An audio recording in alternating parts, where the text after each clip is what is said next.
नमस्कार, मैं हूं ज्योति प्रकाश रंगा और आप देखना शुरू कर चुके हैं आरएम न्यूज़ बीकानेर। मेरे यूट्यूब चैनल ज्योति टाइम्स पर आरएम न्यूज़ की खबरें और बीकानेर संभाग की तमाम ताज़ा खबरें देखने के लिए मेरे यूट्यूब चैनल को आप पहले सब्सक्राइब करें और फिर आगे बढ़ें। आज बीकानेर में क्या कुछ रहा खास डाल लेते हैं एक नज़र। सीआरपीएफ जवान पुखराज कड़ेला का हरदा में राजकीय सम्मान से हुआ अंतिम संस्कार, उमड़ा जनसैलाब।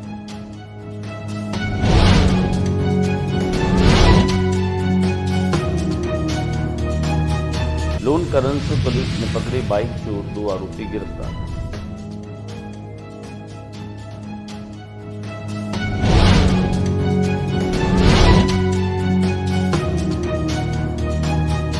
बीकानेर में युवाओं सहित नागरिकों ने शहीद मेजर जेम्स थॉमस की प्रतिमा 23 मार्च को लगाने का लिया संकल्प।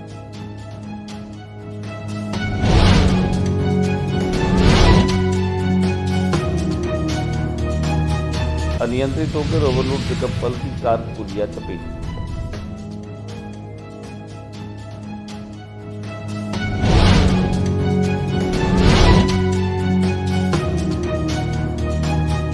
निजी स्कूलों के संचालकों ने अपनी मांगों को लेकर कलेक्ट्रेट के आगे किया प्रदर्शन। आरटी भुगतान और अन्य मांगों को लेकर प्राइवेट स्कूल संचालकों का प्रदर्शन।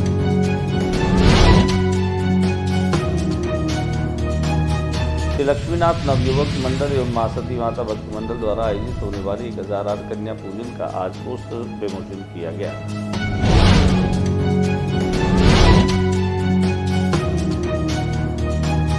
बीकानेर के संयुक्त तत्वावधान में 25-27 मार्च तक किसान मेला आयोजित किया जाएगा।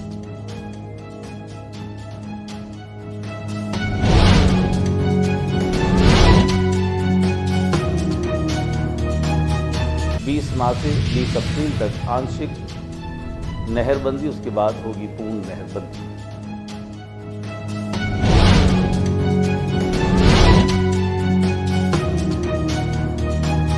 गणगौर पूजन का दौर हुआ शुरू। घर घर बालिकाएं और महिलाएं कर रही है गणगौर मां का पूजन।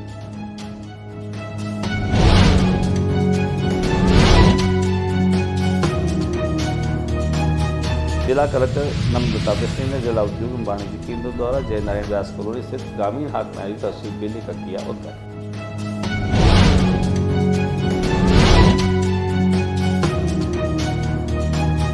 और अब खबरें विस्तार से। सीआरपीएफ जवान पुखराज कड़ेला का हरदा में राजकीय सम्मान के साथ अंतिम संस्कार किया गया। अंतिम संस्कार में जनसैलाब उमड़ पड़ा। बीकानेर जिले में कोलायत के हद्दा गांव के सपूत सीआरपीएफ जवान पुखराज कड़ेला का राजकीय सम्मान के साथ अंतिम संस्कार किया गया।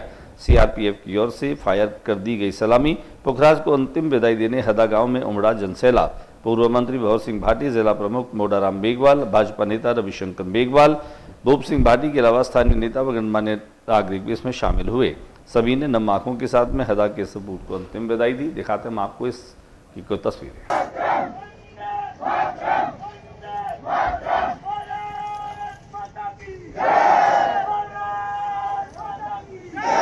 लोन करंस पुलिस को एक बड़ी सफलता हाथ मिली है जब 2 बाइक चोरों को गिरफ्तार किया गया। इनसे 8 मोटरसाइकिलें भी बरामद की गई। हालांकि एसपी काविंदर सिंह सागर के निर्देशन में कार्रवाई की गई। ASI Suresh Singh, Subhash Chandra Harlal, head constable Vikram Gopichand और धर्मेंद्र कांस्टेबल की यह कार्रवाई रही। सीओ नरेंद्र पूनिया की अगुवाई में टीम को सफलता मिली। वीर शहीद कीर्ति चक्र सम्मानित मेजर जेम्स थॉमस की प्रतिमा स्थापना को लेकर तैयारियां पूर्ण रूप से चल रही है। यह घोषणा की गई 3 दिन पूर्व संभागीय आयुक्त को इस विषय में लिखित सूचना देकर स्पष्ट कर दिया गया यदि प्रशासन शीघ्र इस विषय में सकारात्मक निर्णय नहीं लेता है तो बीकानेर की जनता स्वयं 23 मार्च को 4 बजे मेजर जेम्स थॉमस की प्रतिमा को पब्लिक पार्क या किसी अन्य गरिमापूर्ण स्थान पर स्थापित करेगी। ये केवल एक निर्णय नहीं बल्कि जनता की भावना और शहीद के प्रति सम्मान की अभिव्यक्ति है।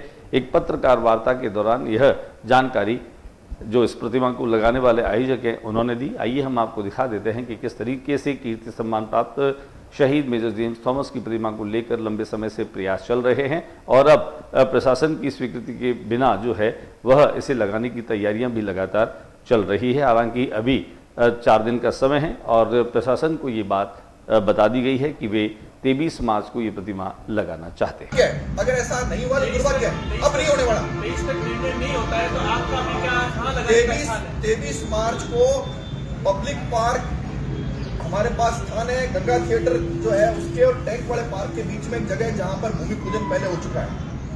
दूसरा एक जगह है जो एक और जगह है, दोनों में से कोई एक जगह पर प्लेटफॉर्म हम निर्माण शुरू कराएंगे।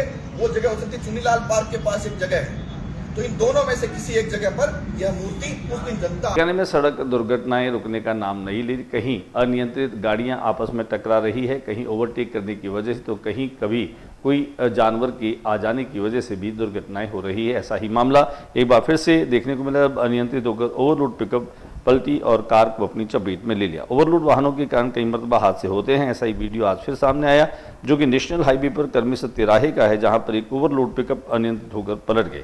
इस दौरान पिकअप ने कार को अपनी चपेट में ले लिया। ओवरलोड गाड़ी में उपलों से भरा हुआ था, जिसके कारण गाड़ी टेढ़ी हो गई और पास में खड़ी कार के ऊपर उपले ही उपले गिर गए। गनीमत रही के हादसे में किसी प्रकार की जनहानि नहीं हुई। निजी स्कूल के संचालकों ने अपनी विभिन्न मांगों को लेकर के आज कलेक्ट्रेट के बाहर प्रदर्शन किया, जिनमें खासतौर से आरटीई भुगतान और अन्य मांगों को लेकर के प्राइवेट स्कूल के संचालक जो हैं वो आंदोलित हैं। आरटीई निःशुल्क शिक्षा अधिकार के तहत अध्ययन विद्यार्थियों की बकाया फीस का शीघ्र भुगतान करने और अन्य मांगों को लेकर प्रदेश भर के निजी स्कूल संचालकों ने जिला कलेक्टर कार्यालय के सामने प्रदर्शन कर मुख्यमंत्री के नाम कलेक्टर को एक ज्ञापन दिया। भुगतान शीघ्र करो, शिक्षा मंत्री मुर्दाबाद, शिक्षा मंत्री मुर्दाबाद। हम लोग आज मुख्यमंत्री के नाम कलेक्टर महोदय के माध्यम से ज्ञापन देने आए हैं।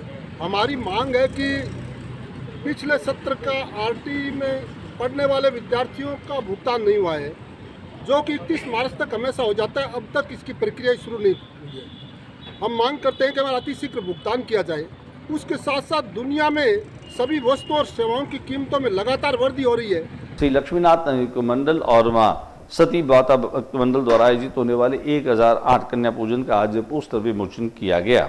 इस अवसर दाता श्री रामेश्वरानंद महाराज, आईजी ओम प्रकाश, उद्योगपति समाजसेवी द्वारका बच्चीसिया, समाजसेवी सुभाष मित्तल, सीताराम कच्छावा, लक्ष्मीनाथ नियुक्त मंडल संस्थान के अध्यक्ष राजेश छंगानी, प्रमोद छंगानी और संस्था कार्यक्रम के अध्यक्ष भैरू रतन ओझा, मनीष छंगानी, नारायण दास छंगानी सहित कई लोग मौजूद रहे।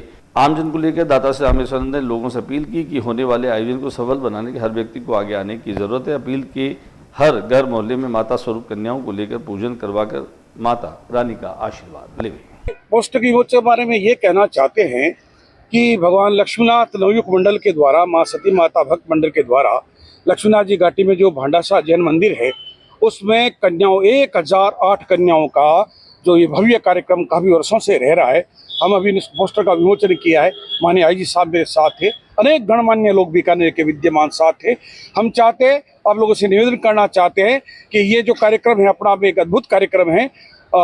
चैत्र शुक्ला नवमी के दिन जो समय के आधार से सुबह का समय रहेगा, कन्याओं का भव्य पूजन होगा, 56 भोग होगा, माता रानी के 9 अवतारों की झांकी होगी, दिव्य प्रसाद कन्याओं कराएंगे। आप सभी पधारें और इस कार्यक्रम को धन्य धन्य करें। स्वामी केशवानंद राजस्थान कृषि विश्वविद्यालय के प्रसार शिक्षा निदेशालय तथा कृषि विभाग आत्मा बीकानेर के संयुक्त तत्वावधान में आगामी 25-27 मार्च तक किसान मेला आयोजित किया जा रहा है, जिसकी तैयारियों की एक बैठक रखी गई।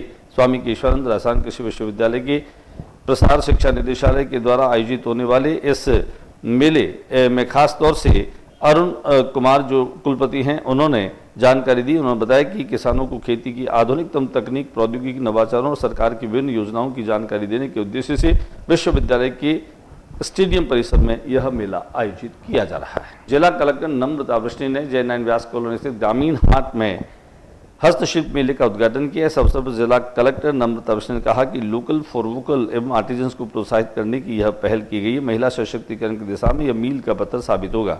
उन्होंने कहा कि अधिक से अधिक लोग इस मेले का अवलोकन कर सके, इसके मद्देनजर इसका व्यापार प्रचार किया जाए।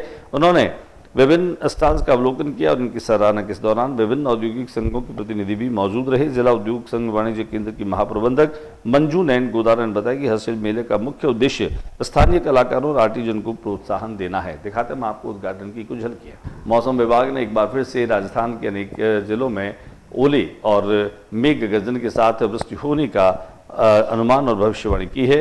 बुधवार से मौसम फिर बदल सकता है। एक वेस्टर्न डिस्टर्बेंस एक्टिव होने के कारण देर शाम बीकानेर संभाग के 4 जिलों में बादल छा सकते हैं। कहीं कहीं तेज आंधी चलने के साथ हल्की बारिश और ओले भी गिर सकते हैं। इस सिस्टम का सबसे ज्यादा असर 20 मार्च को देखने को मिल सकता है। जयपुर सहित 12 जिलों में आंधी बारिश के साथ ओले गिर सकते हैं। उधर मौसम को देखते हुए किसानों के लिए भी चेतावनी जारी कर दी गई है। कहा गया है खेतों में, मंडियों में खुले में रखी रबी की फसल के बचाव का इंतजाम समय से कर लिया जाए ताकि नुकसान न झेलना पड़े। राज्य में पिछले 24 घंटों के दौरान मौसम ड्राई रहा। सभी शहरों में दिन में तेज धूप रही। देर शाम को जैसलमेर के बाद सीमावर्ती जिलों में आसमान में हल्के बादल छाए रहे। दिन भर आसमान साफ रहने से शहरों में दिन का अधिकतम तापमान 2 डिग्री सेल्सियस तक बढ़ गया। बाड़मेर में सबसे ज्यादा तापमान 36.9 डिग्री सेल्सियस दर्ज किया गया। आज के बुलेटिन में बस इतना ही। अगले बुलेटिन में नई गतिविधियों के साथ समय इसी चैनल पर फिर मुलाकात होगी, लेकिन जाते जाते मेरा निवेदन, मेरे YouTube चैनल ज्योति टाइम्स को सब्सक्राइब करना मत भूलिए ताकि मैं आप तक रोजाना पहुंचा सकूं बीकानेर संभाग और आसपास की तमाम ताज़ा तरीन खबरें जो आपके लिए है बहुत ज़रूरी। तो प्लीज़ आप ज्योति टाइम्स मेरे चैनल को सब्सक्राइब कीजिए और इसको ज़्यादा से ज़्यादा शेयर भी कीजिए। नमस्कार।